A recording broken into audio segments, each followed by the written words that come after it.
کربلا کے واقعات، کربلا آمد اور امام حسین کی زندگی میں سے بہت سے مصائب ہیں جن کو ہم سنتے ہیں، جن پہ ہماری آنکھیں اشکبار ہوتی ہیں۔ وہیں پر ہم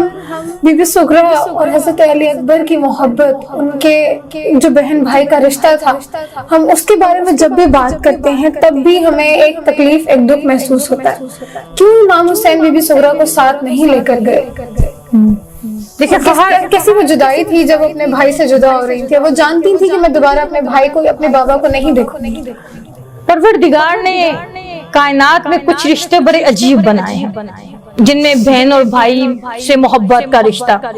کہ بہنیں جہاں بھی موجود ہوں اپنے بھائی کے لیے ہمیشہ دعا کرتی رہتی ہیں، سلامتی کی دعا کرتی ہیں کہ پروردگار ہمارے بھائی جہاں بھی ہیں وہ سلامت رہیں۔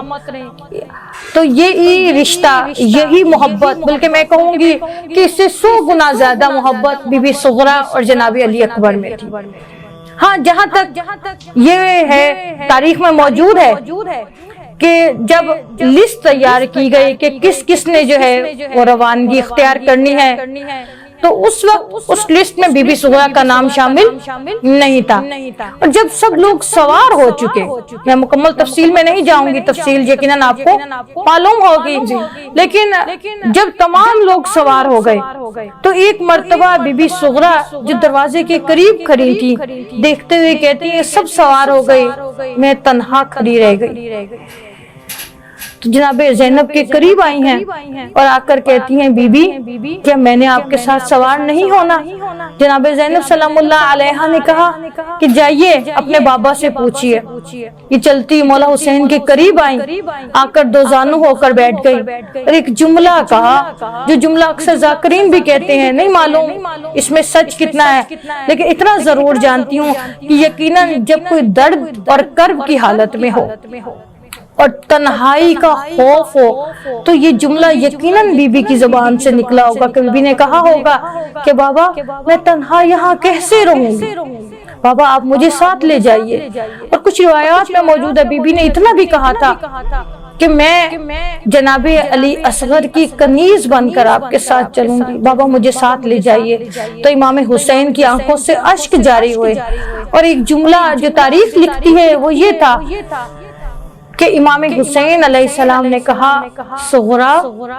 آپ میری اماں فاطمہ کی شبیہ ہیں۔ کس طرح سے ممکن ہے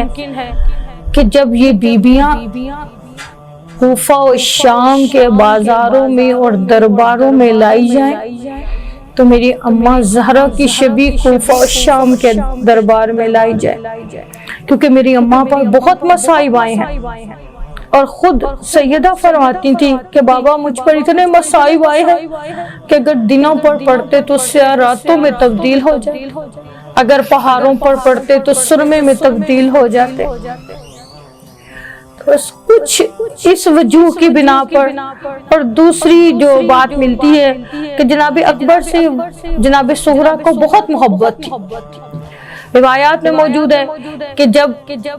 جناب اکبر گھر سے نکلنے لگے تو جناب سغرا نے، یہ محبت کا ہے، یہ ہم اس میں یہ نہیں کہہ سکتے کہ روایات میں موجود ہے یا تاریخ میں موجود ہے یا مکمل کوئی جو ہے تفصیلات ہیں کہ ہم اس میں کم مستند روایات، ہاں یہ ایک محبت کا تقاضا ہے کہ جو ایک بہن کو بھائی سے محبت ہے اس کا تقاضا ہے کہ یقیناً جب ہم نے پڑھا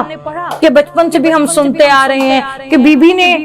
مٹی کے ایک جگہ بنا لی، ایک تختہ بنا لیا، حصہ بنا لیا، اس پہ انہوں نے کہا کہ جناب علی اکبر جب آپ جا رہے تھے تو کہا اپنے پیروں کے نشان اس پہ لگاتے جائیں۔ اور ہم نے اکثر مقتل کی کتب میں پڑھا ہے کہ جب انہوں نے پیروں کے نشان لگا دیے تو جناب سغرا جب زیادہ بے چین ہوتی تھی یا زیادہ انہیں بخار کی شدت ہوتی تھی تو ان پیروں پر آ کر اپنے آپ کو رگڑ لیا کرتی تھی، اور اس کے بعد بی بی کی بخار کی حدت کم ہو جایا کرتی تھی۔ یہ جو قدرت نے رشتہ بنایا ہے جناب علی اکبر کا اور جناب سغرا کا، کہ جناب سغرا 7 محرم تک انتظار کرتی رہی، لیکن انتظار کرنے کے باوجود بہن اور بھائی کی ملاقات ممکن نہ ہو سکی۔ بہت شکریہ خانم صاحبہ. جی ناظرین، اسی کے ساتھ ہمارے پروگرام اپنے اختتام کو پہنچتا ہے. محرم الحرام کے حوالے سے پروگرام کا یہ سلسلہ جاری و ساری رکھیں گے. آنے والے پروگرام میں بھی اسی طرح کے واقعات پہ ہم مزید بات چیت کریں گے. اسی کے ساتھ اپنی میزبان ذوفیشا نقوی کو دیجیے اجازت. اللہ حافظ.